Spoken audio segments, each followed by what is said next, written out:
બધા અહીંયા માજીબાના સંતાનો અને માજીબા ગ્રુપ શબ્દ તો આપણે વાપરીએ જ નહીં, પણ આ માજીબાના સંતાનો છીએ આપણે.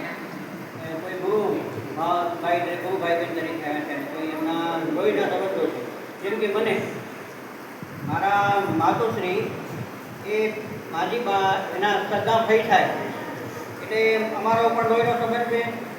અને આ માજીબા અને એમના પતિદેવ હાથીરામભાઈ બાંધી એ બંને બરાબર, એ લોકો તે વખતે ઇજનેર હતા હાથીરામભાઈ, અને એનું આજે પુનરાવર્તન થાય છે. મારી પોતરી અને આપણા નિનાદ ધર્મવીરભાઈનો દીકરો, એના લક્ષ્મણ થયા, એ પણ યોગાનો યોગ છે.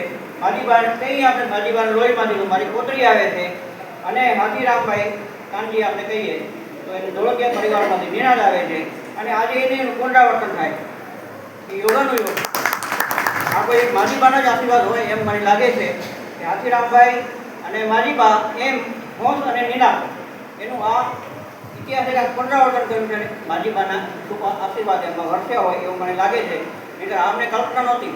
મોટી અમને વાત કરી કે આ છોકરો મને ગમે છે, અને અમને તરત જ કોઈ પણ વિવાદ વગર જે આ નામ પસંદ થયું હોય એનું નામ નિનાદ, કોઈ પણ જાતનો વિવાદ નહીં, એનું નામ નિનાદ.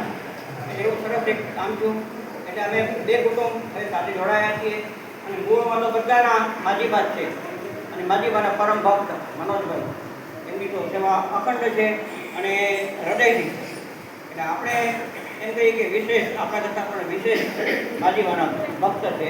આપણે એના સંતાનો છીએ, પણ માનવ સંતાન તો આપણે મનોજભાઈ અને એવા પરમ ભક્તો છે. મનોજભાઈની બીજી એક વાત કરું, કુદરતી મળેલી મોકો તો ભચાઉમાં માજીબા માધવરાયના મંદિરે દર્શન કરતા એક પગે ઊભા રહી જતા. એટલે માજીબા શું કામ ભચાઉ ગયા? તો મારા નાનાની બદલી અંતારથી ભચાઉથી બદલી પ્રમોશન સાથે, એટલે ભચાઉ ગયા. અને ભચાઉમાં માધવરાય મંદિરમાં ઇજ્જત કરતા હતા. તો આજે હાટકેશ મંદિર તો ત્યાં છે, બાજુમાં પણ આવું એક ધ્યાનખંડ બનાવીએ માજીબાના નામે. તો એક સરસ મજાનું ત્યાં પ્લોટ જોઈ આવ્યો છું. નાનો એવો રૂમ બને કે માજીબાનું નામ રહે, માજીબાનો ફોટો રહે, અને હાટકેશ મંદિર પાસે પણ આવું સરસ સ્થળ બની શકે. આપ તો બધા પધાર્યા, અને અમારા આમંત્રણને કૌતુક કરતા ધર્મવીરભાઈ અને મનોજભાઈના આમંત્રણને માન આપીને એ સૌનો ખૂબ ખૂબ આભાર.